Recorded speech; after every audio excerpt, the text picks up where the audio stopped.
Hello everyone, my name is Sola Hong and I'm the Director of Diversity, Equity and Inclusion. I'm happy to bring back the At the Heart of Women's Excellence series, and today it's my great pleasure and honor to have Michele Brielmaire, the Dean of Nursing and Human Services at Northwest Technical College, as my guest today. So Michele, thank you so very much for accepting the invitation to be my guest today. Thank you. It's a pleasure to be selected, Solar. Thank you. So I will start our questions today, and please let me know if there's any additional questions or concern. So what does a typical day look like for you as the Dean of Nursing and Human Services at NTC? In all candor, it's full of exuberance, planning, and really being nimble because each and every situation is going to be different, which means each and every day is different. So there's certain things that are my responsibilities. It's the leadership or the management of nursing in the Human Services Department, which includes childcare, dental assisting, gerontology, community health worker, administrative support, and medical coding. So if a faculty member is in need of something, I try and make adjustments so that I can help them on that particular request on that particular day.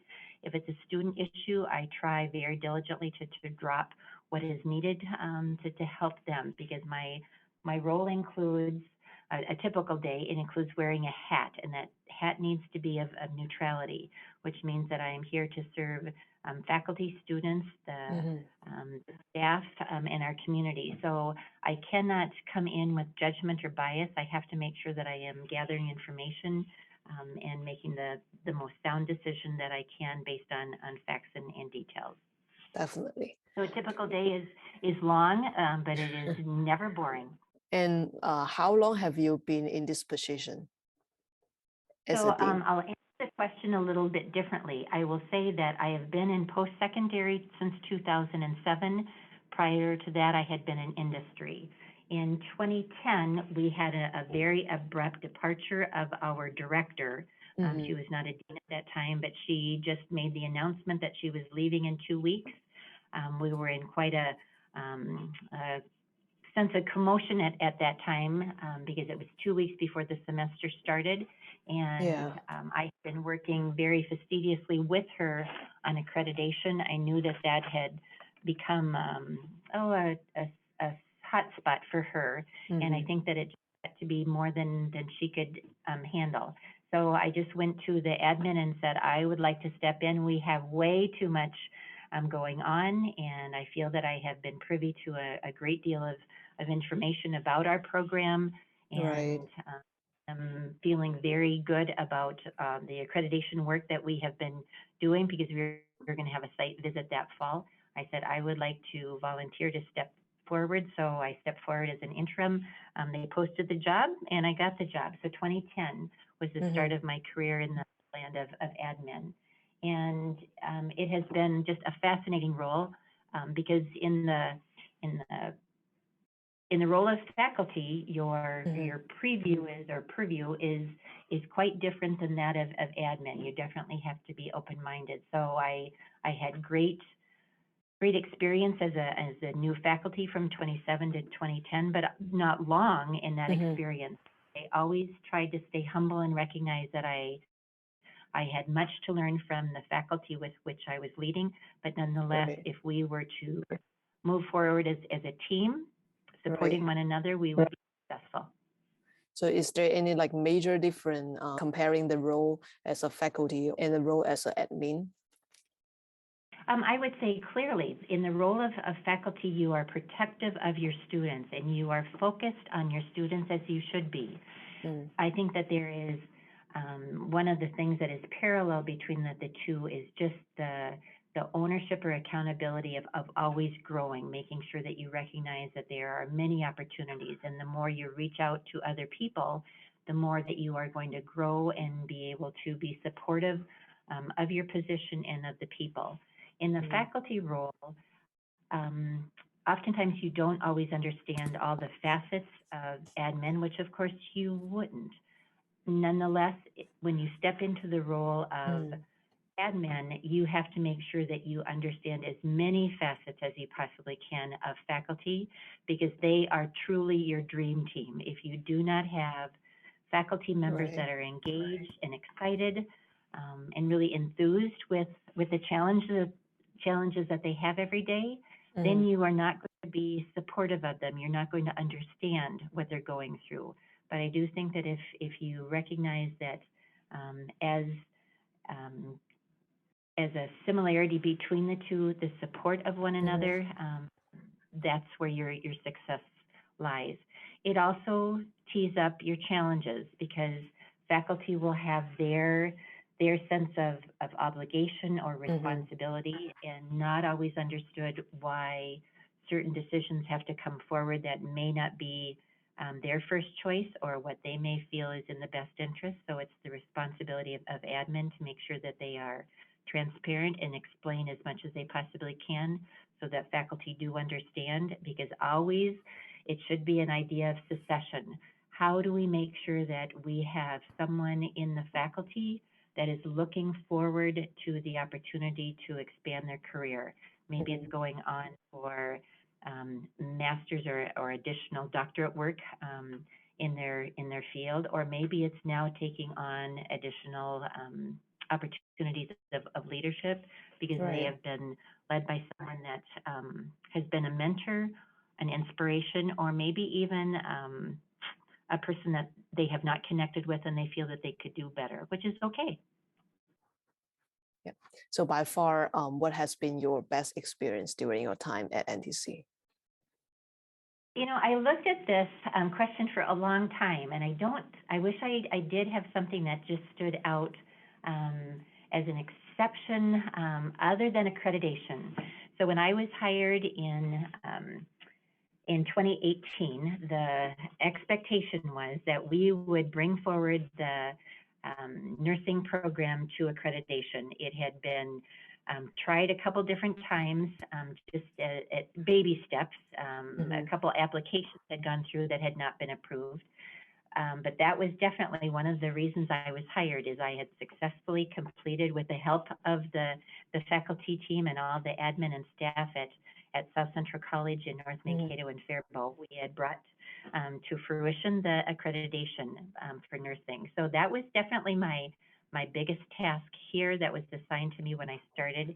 And again, with the help of faculty, with students, with community, with staff, and with the admin, I would say that would be my greatest success.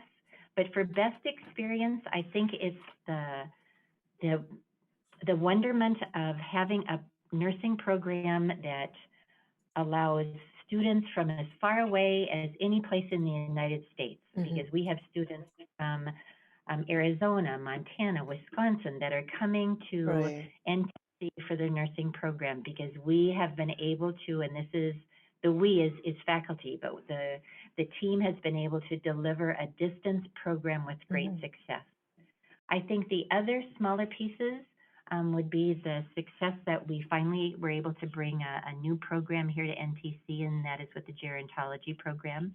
It's been small in baby steps getting started, but I'm delighted with the opportunity I've been granted to work with those two faculty members that have brought it forward. I think the growth in early childhood, that I think is just right on the cusp of really just growing by leaps and bounds. Making headway with community health worker. That's a program that in other parts of the state and nation has had a stronger foothold, but I think with the faculty that we have here, it's a strong program for students coming in. For medical coding, I think that success working with that faculty member in bringing the online delivery of a new component of medical coding has just been absolutely phenomenal. That I would say would be probably, in a very roundabout way, my best experiences in plural. That sounds awesome. And now looking back to the first day you work in this field as an administrator, so how did you feel? Has it changed over the years? You know, each and every year you become more experienced, you have more opportunities, and you become older. So with that seasoning, or that time, you also become a little bit salty. And I have found that I don't take myself quite as seriously. I recognize that what worked yesterday may not work today. Mm-hmm. So I think the best thing that I have found about myself in the track that I've been on is that, um, as an administrator, you are never by yourself, because there are others that you can reach out for help. There are others to reach out and help them grow in their practice, and recognizing that they are a key component in making success happen. And in the track that you have been on, do you have any like female role models that you have been looking up to? I have been so blessed because the directors of nursing programs throughout the state Mm-hmm. have a group that gathers on a regular basis. Every single person that is in the director or dean role in the 2-year system here in Minnesota Mm-hmm. State is part of this directors group. And there have been mentors over the years. When I first started, I didn't say a word because it was just like every question I had felt immature or uninformed, or really dumb, really uninformed. And with the trust that I put in their hands and hearts and souls, Mm-hmm. they exchanged the same thing to me. They put their trust in warm embrace towards me, and it was really, as a collective group, I have been so blessed with that group as mentors in my realm. I have not had administrators in the first um, college that I worked with that I would. I take that back. I had a vice president that was amazing, that really helped guide my practice. I take that back. I misjudged. I had people at the systems office that made it very welcoming to me to call out. And they were very clear that they probably weren't my first choice or my first option to reach out, but they were there for resources. So even within the state system, I've had opportunities. In the community, I would say, backing up outside of the post-secondary, I had a number of people in industry that made me realize that I needed to identify my strengths and my weaknesses, Right. and make sure that I looked at those weaknesses never as a small part of my personality, but a bigger part of my personality, that it was an option and an opportunity to grow. Because if we don't look within, we have a very difficult time looking out and bringing forth others to make sure that they want to join you in the path. So as one of the female deans in higher ed, what do you think of the role as a female dean in a higher ed institution, no matter whether it's a 2-year community college or a 4-year comprehensive one? It's funny that you asked that, because someone just recently said, Michelle, really, as a female in admin, you are an anomaly. And I kind of chuckled, and I don't think of myself as an anomaly. I don't even consider myself as one of the minority. I speak as I am one of the contributors, because really when we step forward and say yes, and one of my favorite expressions is yes to the dress, on a humorous note, but when we step forward to say yes, we are saying yes not to a position, but to a commitment, because we need every single day to make sure that we are coming as prepared as possible. And in that preparation, we need to be honest with ourselves to recognize we don't know everything, and we need to be confident enough and competent enough to ask questions and to ask for assistance. Because if we do not advocate for ourselves and for our positions, we are doing an injustice to those people that we are supporting, and also those people to whom we are serving. Right. And what do you think would be some of the challenges for a female administrator they are facing with gender equity? For some of the colleagues that I speak with, it is just that. It is the gender, not being heard or not being taken seriously. And I've never had that experience, so I cannot speak to that, but I do hear the pain and challenge. So I think it's helping others have an avenue to vent and ask for help. Again, that supportive of one another is ever so clear. For the whole idea of diversity, equity, inclusion, I think that stepping forward and being accepted automatically allows you to be included, but it can't be just in name only. The equitability, I did not feel that I had to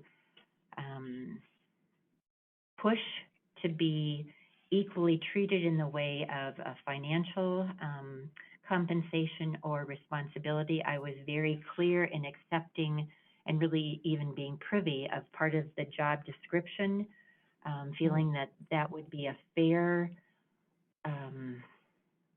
description of what my role and responsibilities were going to include.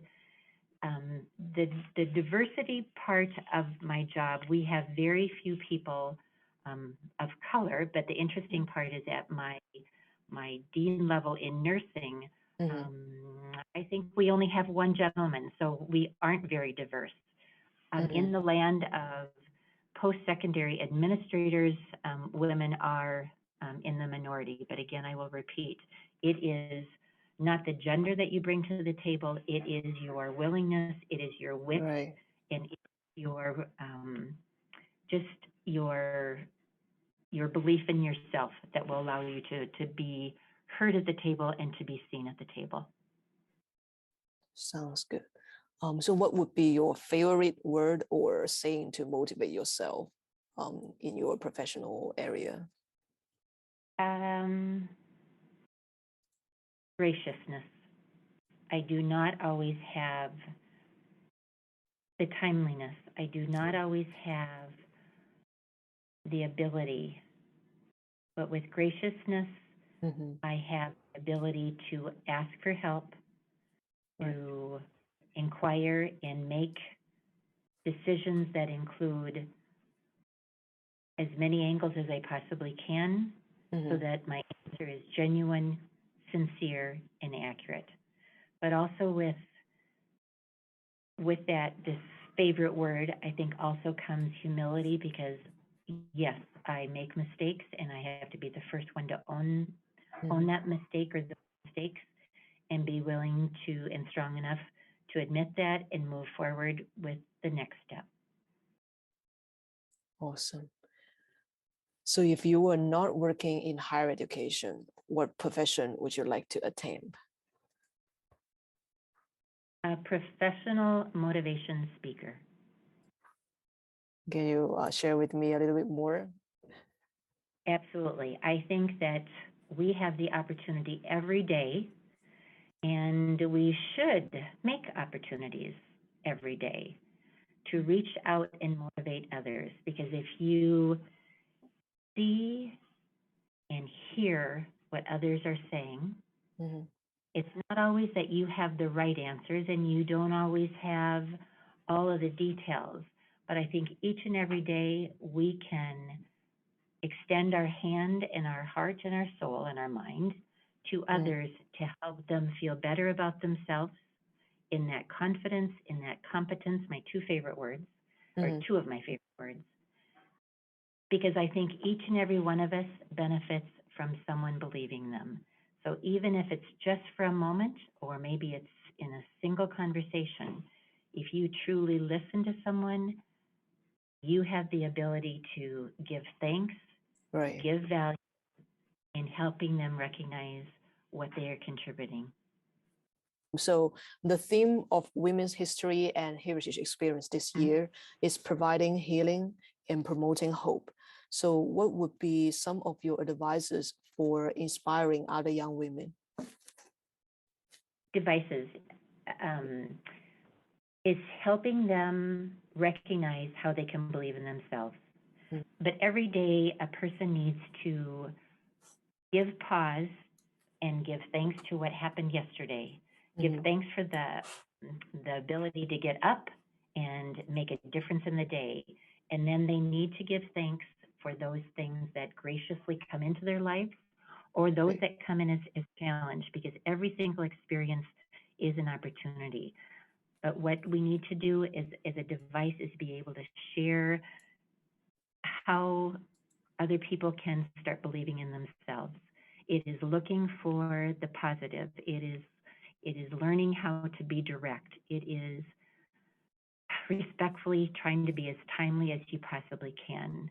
And I think it's also being honest with oneself, because you can say all day long that, yes, great idea, I'll get on that, or boy, I'll get back to you, or I will follow up on that. But if you don't do that, you are really sending a message that maybe you are not as sincere as you truly are. So I think it's a device that to keep in mind is truthfulness in yourself. What is it that you can deliver? What is it that you have good intentions but you need help? And that device and being able to recognize that it's okay to ask for help, I think is a fabulous tool. I think it's also, though, looking outside your own realm, your own world, because there is a great, big, bold, and beautiful world out there full of people, especially this month that we're drawing attention to women. There are women out there that have taken that next step and believe in themselves, that have done powerful things. But there are all the more people, I mean, tenfold, 100-fold of people who, women that are struggling, that truly need to be prayed for and supported in any way that a person can. Thank you. And thank you so very much for sharing your insight and experience today. You're welcome. Thank you very much for asking me. This has been a pleasure, Dr. Hun.